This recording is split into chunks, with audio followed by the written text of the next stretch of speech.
Amém? Vamos começar, mais um culto de estudo, mais uma escola bíblica. Amém? E hoje eu quero compartilhar com você um texto que está lá no Evangelho de Mateus, no capítulo 18. Evangelho de Mateus, capítulo 18. E hoje nós vamos estudar sobre a parábola do credor incompassivo. Amém? E pela nossa contagem de dias, hoje é a nossa 18ª parábola. Amém? Parábola do credor incompassivo, Mateus, capítulo 18. E a leitura começa a partir do versículo 23 e vai até o versículo 35. Amém? Todos acharam? Amém. Então vamos compartilhar a leitura. Por isso o reino dos céus é semelhante a um rei que resolveu ajustar contas com os seus servos. E passando a fazê-los, trouxeram-lhe um que devia 10.000 talentos. Não tendo ele, porém, com que pagar, ordenou o Senhor que fosse vendido ele, a mulher, os filhos e tudo quanto possuía, e que a dívida fosse paga. Então o servo, prostrando-se, reverente, rogou: sê paciente comigo, e tudo te pagarei. E o senhor daquele servo, compadecendo-se, mandou-o embora e perdoou-lhe a dívida. Saindo, porém, aquele servo encontrou um dos seus conservos, que lhe devia 100 denários, e agarrando, o sufocava, dizendo: paga-me o que me deves. Então o seu conservo, caindo-lhe aos pés, lhe implorava: sê paciente comigo, e te pagarei. Ele, entretanto, não quis, antes, indo-se, o lançou na prisão, até que saldasse a dívida. Vendo os seus companheiros o que se havia passado, entristeceram-se muito e foram relatar ao seu senhor tudo que acontecera. Então o seu senhor, chamando-lhe, disse: servo malvado, perdoei-te aquela dívida toda, porque me suplicaste. Não devias tu igualmente compadecer-te do teu conservo, como também eu me compadeci de ti? Indignando-se, o seu senhor o entregou aos verdugos, até que lhe pagasse toda a dívida. Assim também meu Pai celeste vos fará, se do íntimo não perdoardes cada um a seu irmão. Amém? Glória a Deus. Então, está bem claro hoje, O tema da nossa parábola hoje, a mensagem principal dela é o perdão. Amém? Está bem claro, E como temos falado, sempre as parábolas, ela é dada para trazer a ideia ou a manifestação de um princípio, quer seja ele moral ou espiritual. E aqui vai trazer, claro, a ideia de um princípio que não deixa de ser espiritual, Que não deixa de provir de Deus, mas que também é algo moral, algo que deve ser mantido nos relacionamentos. Então, essa é o tema, o tema central da parábola é esse, é sobre o perdão. Interessante que essa parábola ela decorre já de alguns versículos anteriores, Sempre a gente vai ver o porquê Jesus ele entra com a parábola. Por que Jesus contou essa parábola aqui?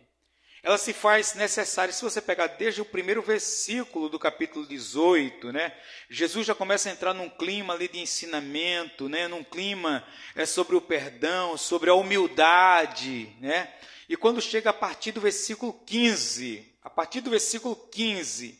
que a questão sobre o perdão se torna mais intensa. E vamos lá, vamos ler, para a gente fundamentar e a gente ver de onde procede, essa parábola, ou seja, por que essa parábola, ou por que as parábolas surgem sempre na ideia de trazer um ensinamento. Então Jesus começa mostrando aqui, olha, versículo 15 do mesmo capítulo. Se o teu irmão pecar contra ti, vai, arguí-lo entre ti e ele só. Se ele te ouvir, ganhasse a teu irmão. Se, porém, não te ouvir, toma ainda contigo 1 ou 2 pessoas, para que pelo depoimento de 2 ou 3 testemunhas, toda palavra se estabeleça. Se ele não os atender, dize-o à igreja. E se recusar ouvir também a igreja, considera-o como gentio e publicano. Em verdade vos digo que tudo que ligardes na terra terá sido ligado nos céus, e tudo que desligardes na terra terá sido desligado nos céus. Em verdade também vos digo que se de dois dentre vós sobre a terra concordarem a respeito de qualquer coisa que porventura pedirem, se lhe há concedida por meu Pai que está nos céus. Porque onde estiver 2 ou 3 reunidos em meu nome, ali estou eu no meio deles. Então, todo esse ensinamento vem a respeito da questão do perdão. Aí é interessante que Pedro, aquele Pedro que sempre é ousado na sua fala, ele começa no versículo 21 aqui dizendo assim, então Pedro, aproximando-se, lhe perguntou, Senhor, até quantas vezes meu irmão pecará contra mim? Que eu lhe perdoe? Até 7 vezes? Respondeu-lhe Jesus, não te digo que até 7 vezes, mas até 70 vezes 7. E é a partir daí, dessa questão, que Jesus diz, olha, se o teu irmão pecar contra você, procura ele, vai junto a ele, você vai ter com ele, conversa com ele. Se ele te ouvir, amém, você ganhou o seu irmão. Se ele não te ouvir, chama mais alguém para ir junto. Uma ou umas 2 pessoas, para que tudo que possa ser conversado se estabeleça, para que tudo possa ter prova. Se ele não ouvir, leva ao consentimento da igreja. Se ele não ouvir a igreja, então desliga essa pessoa. Desliga porque como cristão ele não está submisso àquilo que há de mais fundamental no Evangelho. Irmãos, nós somos resposta do perdão. Se tem uma mensagem que a igreja, ela carrega fortemente, podemos dizer assim, alguém pode dizer, pastor, é o amor. É verdade, porque não existe perdão sem amor. Nós somos, irmãos, o reflexo, a manifestação do amor de Deus. Nós somos a manifestação do perdão de Deus. A igreja cristã, ela é fundamentada no perdão. Se nós não tivéssemos sido perdoados por Deus, nós não estaríamos aqui. O povo que mais deve perdoar é a igreja, porque nós somos fruto do perdão. A marca primordial, a marca central da igreja, a nossa marca, chama-se perdão. Ou seja, Deus perdoou as nossas ofensas. Então tudo se dá a partir daí. Aí Pedro faz essa pergunta para Jesus, e a partir dessa pergunta, Jesus conta essa parábola da qual nós ouvimos. Agora, veja só, o mundo que nós vivemos hoje, irmãos, é um mundo de intriga, é um mundo de separação, é um mundo onde as pessoas têm se separado cada vez mais através de partidos, o lado A, o lado B. É interessante que Paulo ele vai dizer o seguinte, que em Cristo não há separação. Em Cristo ele diz, não há grego, não há judeu, não há servo, não há livre, não há homem, não há mulher, não há bárbaro. Porque ele diz que em Cristo todos nós somos um, ou seja, todos que dependem do perdão de Cristo se tornam um em Cristo.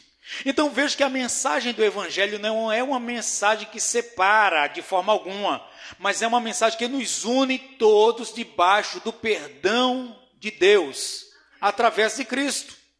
Só que a mensagem do mundo é uma mensagem de separação, é uma mensagem de discórdia. O mundo, as pessoas vivem em discórdia, as pessoas vivem em desunião, as pessoas vivem em rebelião, em intriga o tempo todo. Isso, muitas vezes, dentro da própria comunidade da igreja, não é verdade? Dentro da própria comunidade da igreja, acontece, pastor, aqui não tem, glória a Deus que aqui não tem, não é verdade?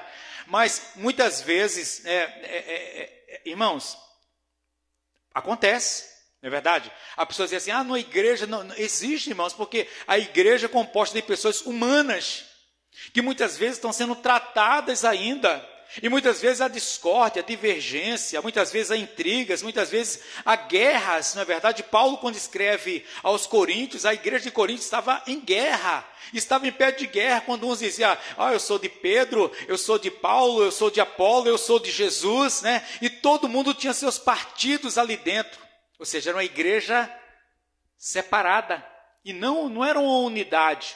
Muitas vezes isso está na igreja, muitas vezes isso está num setor de trabalho, num ambiente de trabalho, às vezes isso está na própria família, não é verdade, irmãos? Problemas familiares, quantas famílias, às vezes se conta uma família que não tem intriga, que de repente um irmão não fala com o outro, uma irmã não fala com a outra, um pai não fala com o filho não fala com o pai, um vô não fala. Esses dias eu estava vendo um vídeo e uma avó dizendo assim que odiava a neta.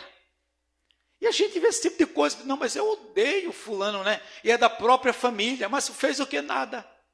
Nada, não fez nada.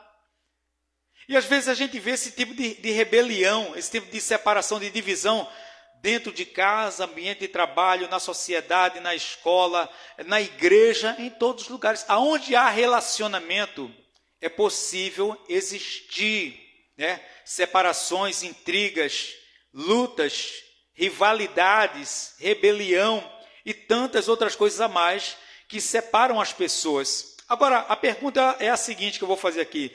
Como viver relacionamentos saudáveis se nós somos imperfeitos? Como é que podemos viver relacionamentos saudáveis se nós somos imperfeitos?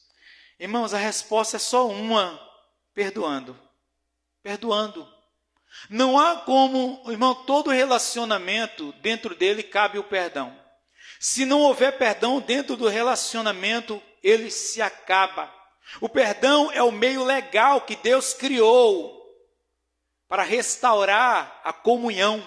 O perdão é o meio legal, é o único meio. E às vezes as pessoas caem naquela questão, né? Dizem assim, pastor, mas eu perdoo, mas eu não quero nunca mais ver na minha vida, né? Nunca mais ver na minha frente. Eu perdoo, mas não quero conversa mais. E se a gente for olhar, irmãos, isso daí, esse perdão não é real. Esse perdão não é real. Não é verdade?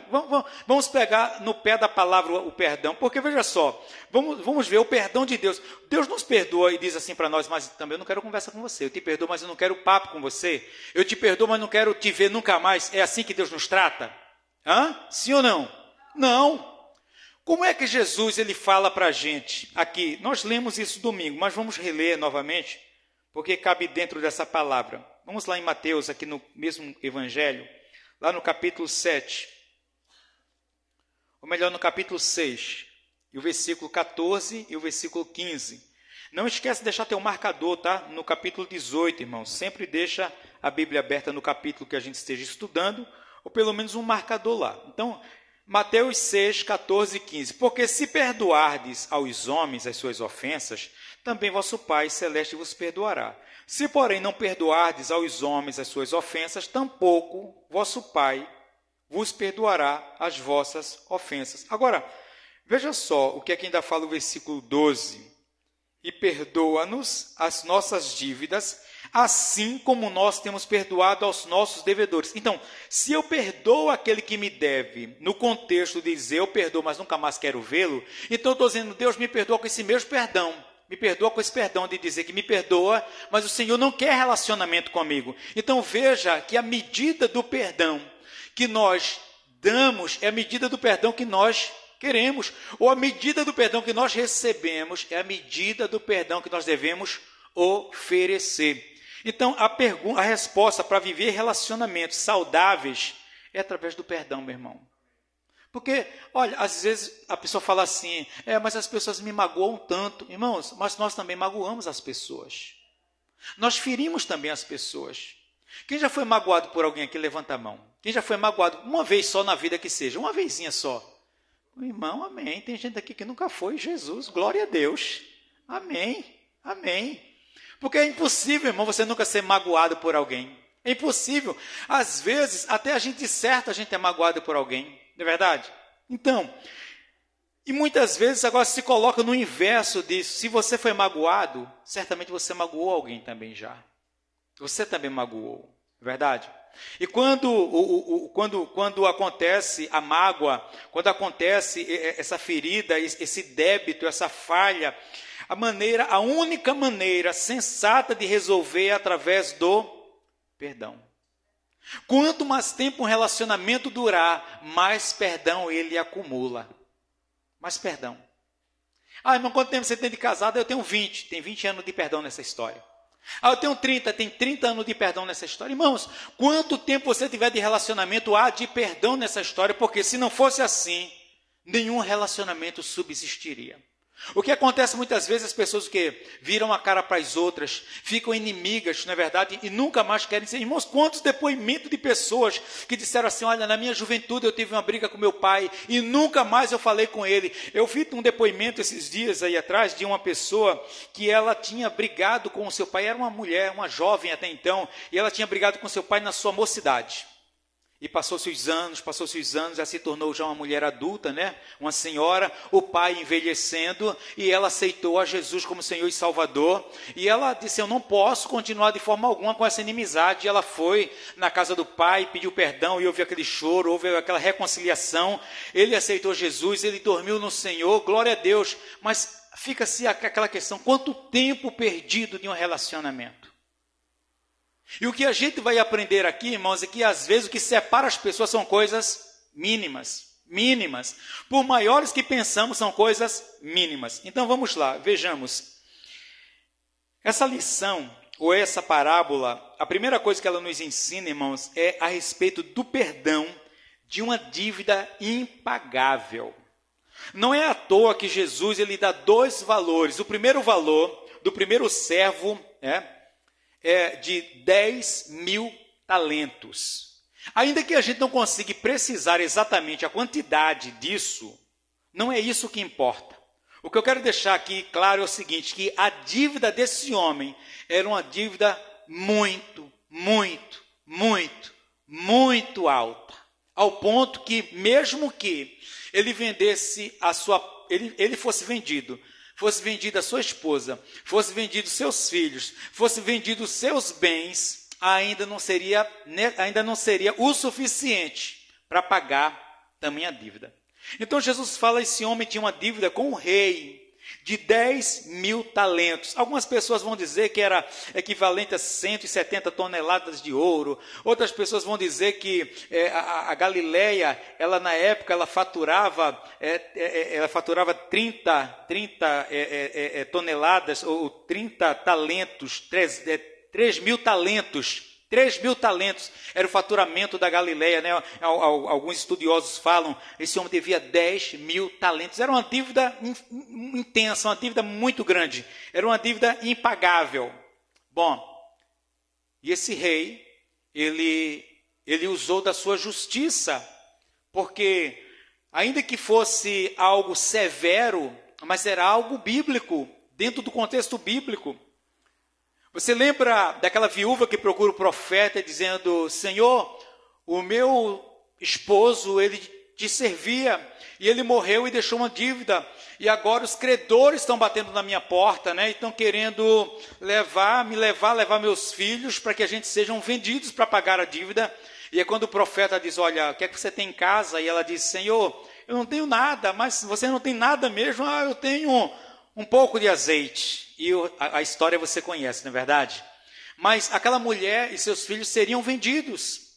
E quando o rei fala aqui, né, a respeito de ser vendido aquele homem, sua família, era algo legal, ainda que duro, mas era algo legal. Era algo que estava dentro da sua normalidade. Então veja só, aquele homem havia contraído uma dívida imensa. E ele teria que pagar pela sua dívida. E era justo ele ser vendido. Mas mesmo assim, não seria o suficiente para pagar aquela dívida. Porém,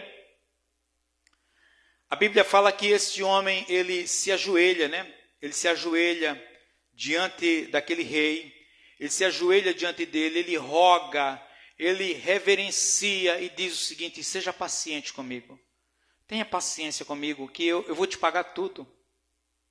É claro que aquele rei sabia que aquele homem não teria condições de pagar, irmãos. É claro que ele sabia disso. Então a Bíblia diz que aquele rei olhou para aquele servo e mandou ele embora e perdoou a dívida impagável. Perdoou aquela dívida impagável. Então, aquele homem não teria de maneira alguma como pagar. Imagina 170 toneladas de ouro. Alguém contraísse essa dívida para pagar. A gente calcula uma dívida realmente impagável, né? Como pagar uma dívida desse tamanho? Aí o perdão, ele chega. Esse homem recebe o indulto. Esse homem recebe o perdão, recebe a graça. recebe da misericórdia daquele senhor. Aquele súdito sai dali agora transbordante de alegria, ainda, irmão, extasiado, ainda impactado por aquilo. Imagina, irmãos, você saber que você ia ser vendido, sua esposa, seus filhos, tudo que você tem se tornaria escravo agora. E de repente você recebe o perdão, você pede paciência, olha, eu vou dar um jeito de pagar. E aquele senhor diz assim, não, vai embora, você não me deve mais nada. Irmãos, isso é uma notícia da pessoa passar dias sem conseguir dormir, jubilando, alegre, não é verdade? É como se a pessoa estivesse sonhando com a notícia dessa. Mas o interessante é que esse homem, quando sai de lá, ainda impactado com essa notícia, impactado ainda com essa novidade, com essa boa nova, ainda impactado com isso, esse homem sai da presença do rei, quando de repente ele encontra um conservo. O que é o conservo? É um servo igual a ele. O rei tinha vários súditos, vários servos, e aquele homem encontrou um outro servo do rei, mas esse servo não devia ao rei, esse servo devia ao servo que foi perdoado. Era um conservo dele. E a Bíblia diz que ele devia 100 denários. Veja só, irmão, 100 denários. Um denário era correspondente à diária de um trabalhador, um denário. Então imagina um profissional qualquer, de qualquer área, que ele, digamos, a diária dele seja R$150. Quanto é a sua diária? É R$150 para eu trabalhar. Tá bom, R$150. Irmãos, 100 vezes 150 vai dar quanto? 15 mil, né? 15 mil. Então, observe que a dívida daquele homem era 15 mil. Imagina, 15 mil reais. Era 100 diárias. Em relação a 10 mil talentos, era insignificante, não era? Era quase nada, não é verdade? Mas a Bíblia diz que esse homem, ele se apodera do seu conservo e sufocando, eu imagino a cena, ele pegando ele pelo pescoço, deitando ele no chão, tripudiando em cima dele, dizendo, olha, me paga o que você me deve. Me paga o que você me deve. E aquele conservo, ele faz o mesmo apelo que o servo antes havia feito para o rei. Disse, olha, tem paciência, sê paciente comigo e tudo eu te pagarei. A dívida não era tão grande ao ponto dele ter que ser vendido como escravo, mas aquele servo, ele pegou o seu conservo e ele lançou ele na prisão. Ele lançou ele na cadeia. Irmãos, o que a gente começa a ver aqui é o seguinte, a gente começa a ver aqui a quebra de um ciclo. O ciclo ele foi quebrado.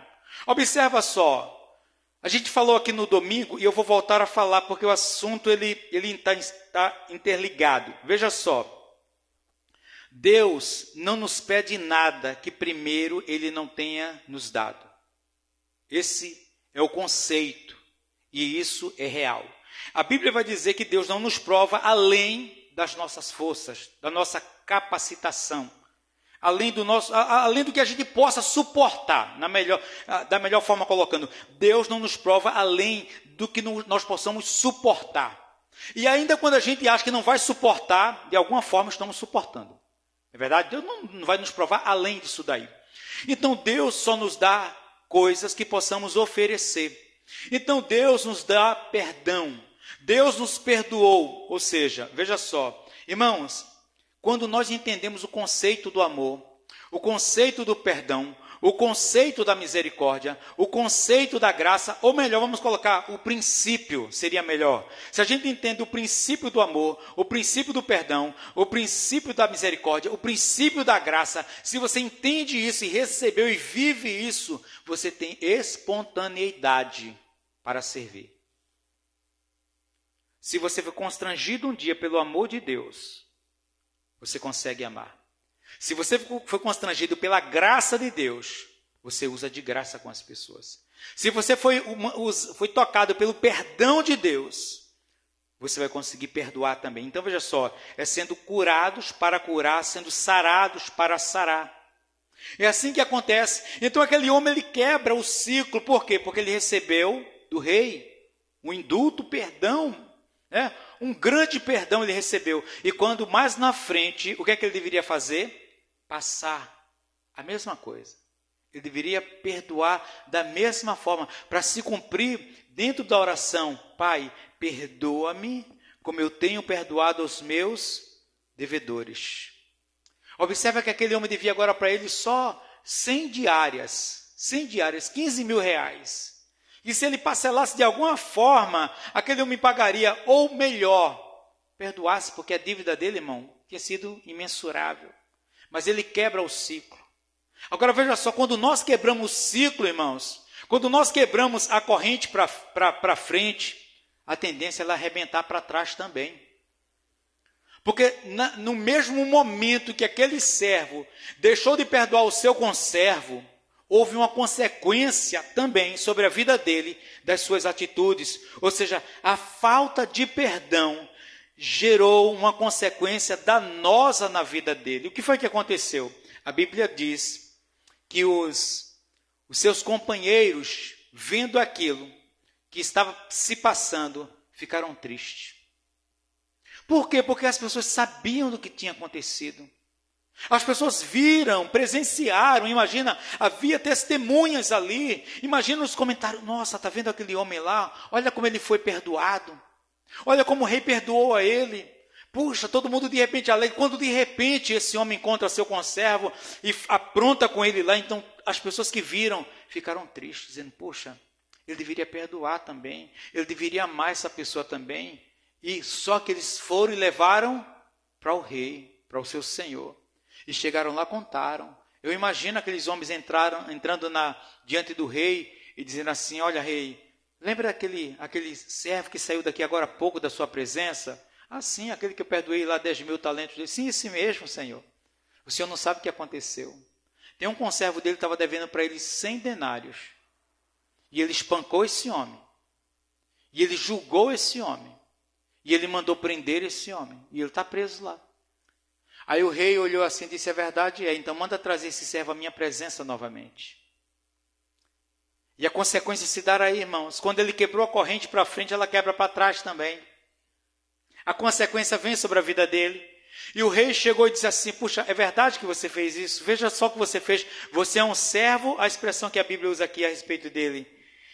Você é um servo malvado. Você é um servo malvado, perverso, mau. Eu perdoei aquela dívida toda porque você me suplicou. Você devia igualmente se compadecer do teu conservo, como também eu me compadeci de ti. Então, irmãos, o que é que a gente começa a aprender aqui? A gente começa a olhar para as pessoas e achar que elas são indignas do nosso perdão. Ou às vezes do perdão de Deus também. Não apenas do nosso perdão, mas do perdão de Deus. É quando as pessoas dizem assim: mas tal pessoa não merece perdão. Ah, tem que morrer também. A pessoa que fez esse mal, ela tem que pagar, ela tem que morrer. Ela não merece ser perdoada. Tem aqueles que dizem assim: mas pastor, quer dizer que uma pessoa que aprontou tudo de errado, se ela se arrependeu, ela vai para o céu? Vai, irmão. Se ela se arrependeu de verdade e teve um encontro com Jesus, seus pecados foram perdoados, ela vai para o céu. Ah, mas não pode, pastor. Mas como é que pode uma pessoa herdar os céus? Irmãos, na realidade, todos nós, olha o que a Bíblia diz aqui, ó. Vamos lá em Romanos 3. Olha o que a Bíblia fala. Isso aqui é para a gente só ter uma ideia da nossa posição, tá? Romanos 3, e o versículo 23.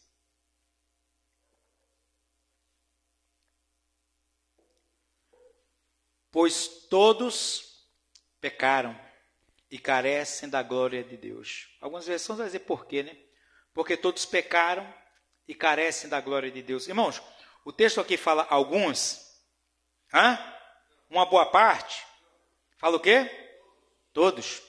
Irmãos, aqui quando diz todos, aqui envolve a gente do tempo presente, a geração futura, as gerações passadas, os profetas, os apóstolos, Maria, quem você puder imaginar, todos carecem da graça, todos carecem do perdão, porque a Bíblia diz que todos pecaram, todos erraram o alvo, Independente de onde nós erramos e do que nós erramos, a Bíblia diz que todos pecaram e todos carecem da graça de Deus. Todos nós precisamos do perdão de Deus. Só que muitas vezes nós achamos que eu mereço o perdão de Deus. Mas tal pessoa não merece não, porque ela é muito perversa. Ou muitas vezes a gente não julga quanto ao perdão de Deus, mas quanto ao nosso perdão. Nós falamos quanto ao nosso perdão. Eu não vou perdoar. Então isso gerou o quê? Uma consequência na vida dele.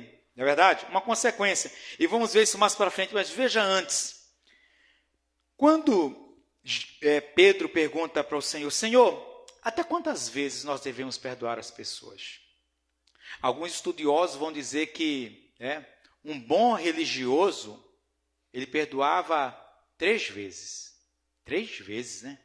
Perdoar 3 vezes. 3 vezes ao dia. Aí Pedro diz, Pedro de repente já querendo se colocar acima da média, diz, Senhor, 7 vezes? 7 vezes já é o suficiente, Senhor? Aí o Senhor disse, não, Pedro, 70 vezes 7. E o interessante disso, irmãos, não é porque Jesus quer dar um número exato. Olha, eu vou contar, tá? Quando der 490, né? Quando der 490 vezes, 491 vezes, não tem mais perdão. Não é isso que Jesus está falando. Irmãos, se nós que somos santos, nós somos santos. Quem é santo aqui? Amém. Somos santos, não somos santos? Amém. Quantas vezes nós pecamos durante o dia? Se a gente conseguir fazer um levantamento de quantas vezes nós pecamos durante o dia, uma semana vai ficar pesado o negócio, vai? Um mês, um ano. Será que 490 vezes seria o suficiente para nós? Com certeza não. Você vê que a graça de Deus quanto ao perdão, irmãos, é algo, é claro, que nós não pecamos porque, já somos livres, como a Bíblia fala, somos libertos, sim, glória a Deus por isso. Mas ainda falhamos, ainda erramos pela nossa velha natureza, não é verdade? Só quando a gente cantar dizendo assim, tragada foi a morte na vitória, agora o nosso corpo revestido, o nosso corpo transformado, um corpo que não tem mais inclinação para o pecado, irmãos. Uma mente que não pensa mais no pecado, um corpo que não se inclina mais para o pecado, sentimentos que não são mais atraídos pelo pecado. Aí sim, aí a gente vai dizer, puxa, agora sim, agora não há mais pecado. Irmãos, eu fico pensando a sensação de leveza que a gente vai sentir quando a gente sair desse corpo. Quando esse corpo humano ele for transformado num corpo de glória. Eu acredito que, irmãos, não tem como a gente descrever, porque tudo é terreno, a gente não consegue descrever o que é espiritual, mas, irmãos, a leveza, a liberdade, é algo, digamos assim, que jamais experimentado nós vamos experimentar. Fora de um corpo limitado. Um corpo que não pesa mais. Um corpo que não nos atrai para esse mundo. Mas Jesus ele ensina o princípio que, enquanto houver a necessidade do perdão, perdoe. Amém? Enquanto houver a necessidade do perdão, perdoe. Perdoe. Ame, perdoe. Vamos lá, vê aqui comigo aqui em Romanos, capítulo 12. A gente procura se centralizar mais na parábola, porque em si ela é muito rica, não é verdade? Se a gente fosse pegar, geralmente é isso que a gente tem feito, a gente tem explorado mais o texto em si. Mas há muitos textos na Bíblia, irmãos, a respeito do perdão. Mas veja aqui em Romanos, no capítulo 12, a partir do versículo 17. Olha o que Paulo nos ensina aqui, dizendo assim, não torneis a ninguém mal por mal, esforçai-vos por fazer o bem perante todos os homens. Irmãos, se ele fala esforçai-vos, é porque há uma necessidade, que a gente tem que realmente lutar. Se possível, quanto depender de vós, no que depender de você, tenha paz com todos os homens. Não vos vingueis a vós mesmos, ou seja, fez contra mim, vou fazer também. Amados, mas dai lugar à ira, porque está escrito, a mim me pertence a vingança, eu é que retribuirei, diz o Senhor. Ou seja, permita Deus fazer justiça, Ele que julgue a causa. Pelo contrário, se o teu inimigo tiver fome, dá-lhe de comer. Se tiver sede, dá-lhe de beber. Porque fazendo isto, amontoarás brasas vivas sobre a sua cabeça. Não te deixes vencer do mal, mas vence o mal com o bem. Ainda vê no 13, capítulo 13, versículo 8.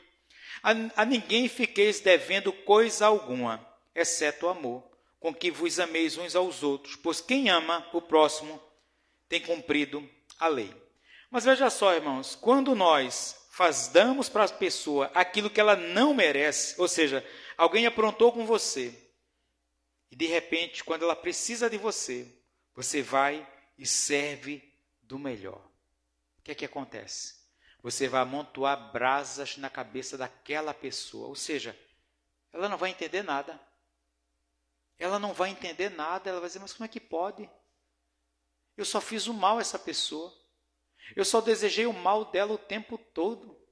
É igual uma história, né, que uma colega de Verônica contou para ela, que ela trabalhou numa determinada empresa e lá tinha um camarada que perseguia ela a vida toda, sempre perseguiu ela na empresa o tempo todo.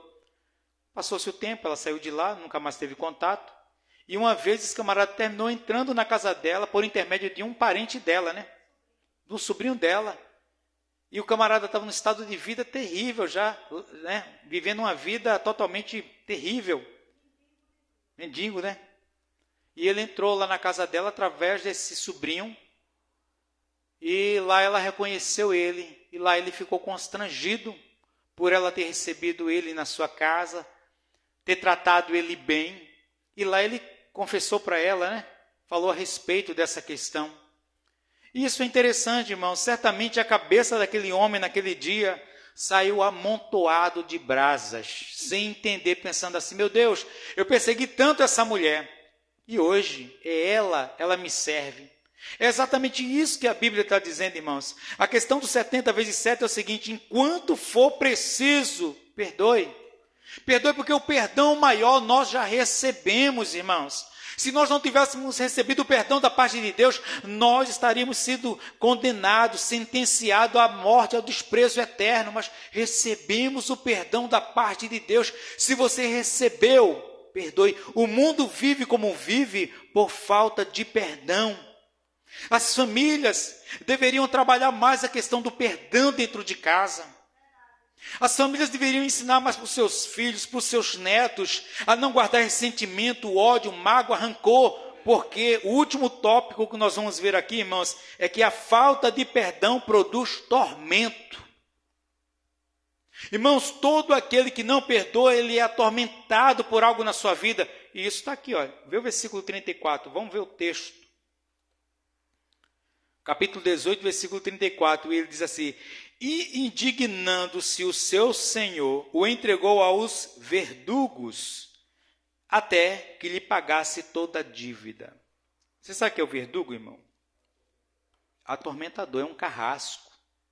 Ele está ali dentro da cadeia só para poder estar atormentando, só para poder estar ali maltratando a pessoa. É isso. Ele entrou num estágio agora de tormento. A falta de perdão produz tormento.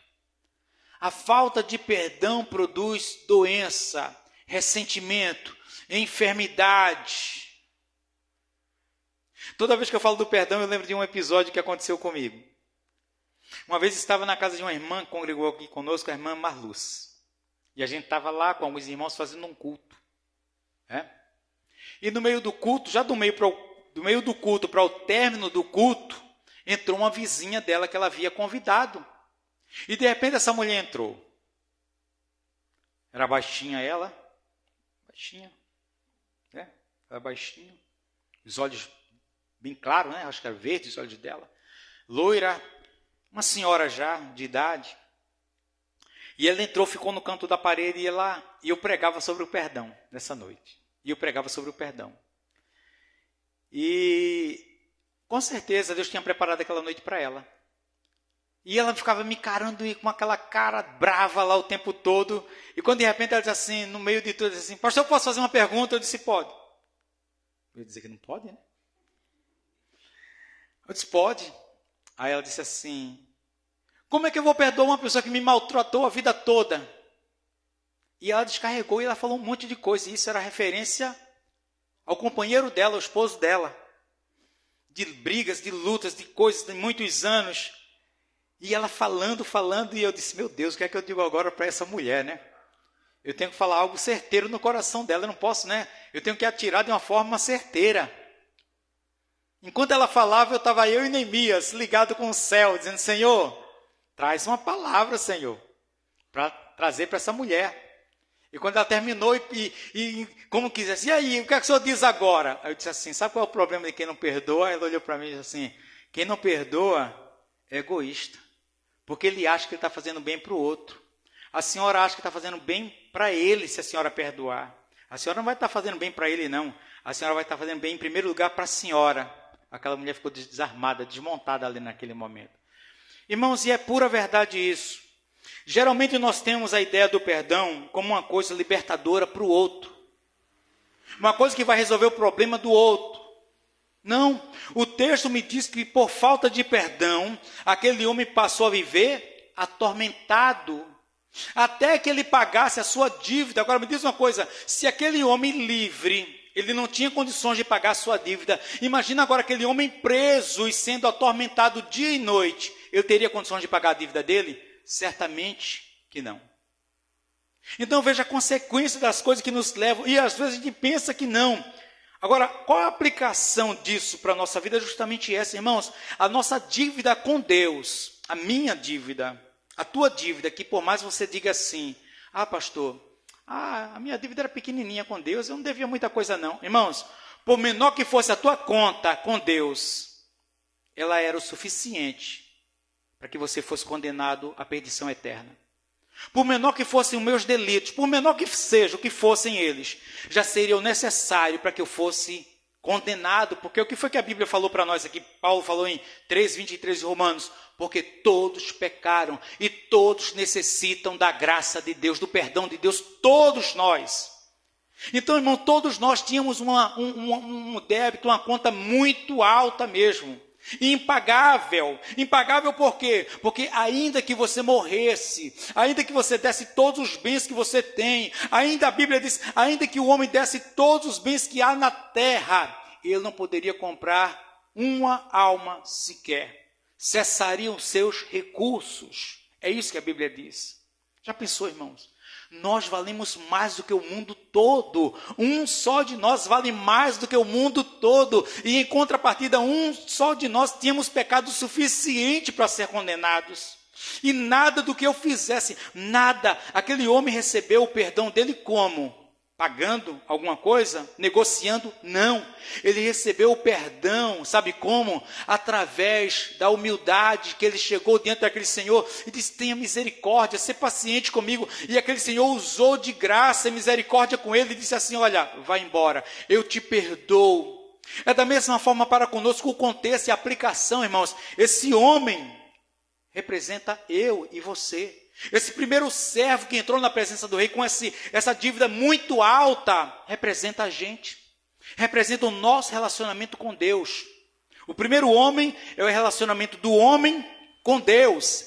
Toda a dívida do homem para com Deus é impagável. Toda dívida no relacionamento entre homem e Deus é impagável.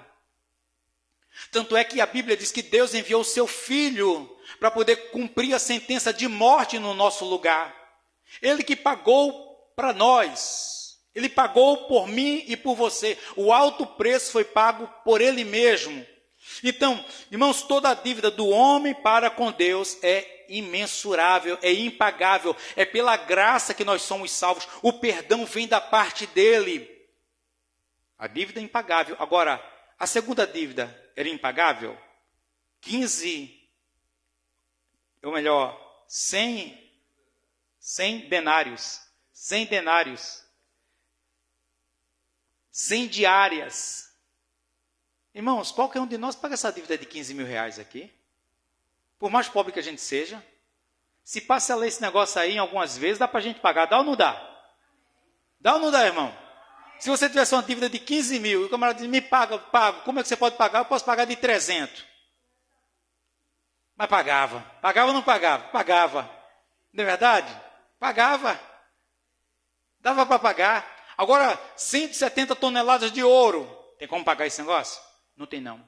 O que é que está nos ensinando? Que toda dívida entre os homens é possível de ser paga. Toda dívida entre os homens é possível ser paga. Ela pode ser paga. Amém?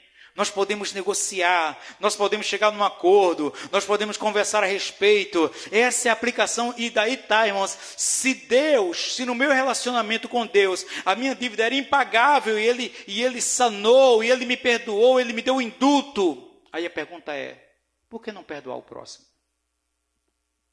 Por que não perdoar as pessoas que nos cercam? Por que não perdoar? E lembre-se que aí é um ciclo. Se eu não perdoo, eu não tenho o quê?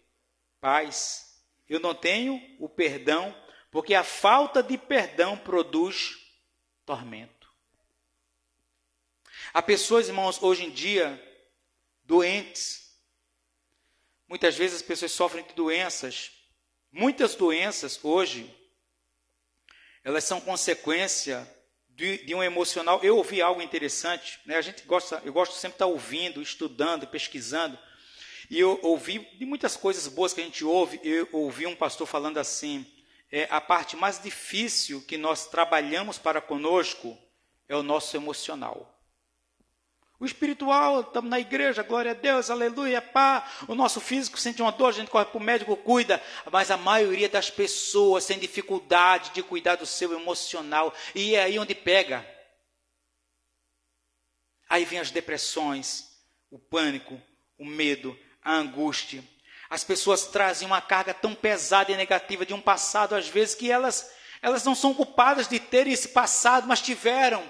E às vezes pela dificuldade de perdoar, pela dificuldade de ser tratada a respeito disso, às vezes de procurar, um psicólogo, de conversar com alguém, às vezes na própria igreja mesmo, conversar à luz da palavra de Deus, a respeito de amar, de perdoar, de entender alguns ciclos, algumas questões da vida. A pessoa guarda aquele ressentimento. Pessoas que foram rejeitadas, pessoas que foram abandonadas, pessoas que foram, irmãos, judiadas, que foram abusadas, muitas vezes sexualmente, muitas vezes emocionalmente, desprezadas, judiado dentro de casa, e as pessoas carregam, aquela marca e trazem aquilo para a sua vida e sempre vivem uma vida infeliz. Porque não conseguem perdoar, não conseguem abrir mão de um passado. Então eu vejo que a falta de perdão produz tormento. Mas a partir do momento que a pessoa é sarado, é tratado, é curado a respeito daquilo, libera o perdão, é perdoado. A partir desse momento, irmãos, a gente vê coisas que eu fico dizendo assim, irmãos, só a graça no momento. A graça, irmãos. A graça de Deus, irmãos, eu vejo a graça de Deus como algo necessário para o momento. Dentre muitas coisas, ou seja, você só vai sentir a necessidade de perdoar tamanha dívida se você passar por ela. Irmão, eu vi, não sei se você viu esse vídeo de uma mãe perdoando o assassino do seu filho. Quem viu esse vídeo? Ela foi conversar com um camarada, irmão, conversar com ele. E ele, constrangido, baixa o rosto, ela disse, não, ela chama ele pelo nome, não olhe para mim, olhe nos meus olhos. Eu quero dizer para você que eu te perdoo. Irmãos, isso aí é o amor de Deus puro, irmão. Aí você diz assim, pastor, eu acho que eu não perdoaria, não, irmãos. Eu acho que essa graça nos é necessária no momento necessário, propício, oportuno. Há outros casos, eu vi um caso semelhante nos Estados Unidos também, o pai perdoando o assassino do seu filho. E aí a gente vê, o que é isso? Isso é a manifestação do amor de Deus. Só não tem outra explicação não, meu irmão. Isso é a manifestação do amor de Deus.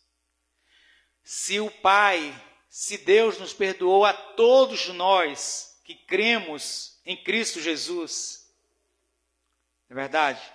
Então, irmão, se nós recebemos o perdão da nossa dívida impagável, com a sua graça e com o seu perdão, será fácil administrar perdão na vida das pessoas.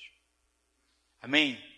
Que saiamos daqui hoje impactados, amém, por essa palavra, que ela seja a espada que nos fere seja o bálsamo que nos sara. Amém? Permita-se ser perdoado e permita perdoar também.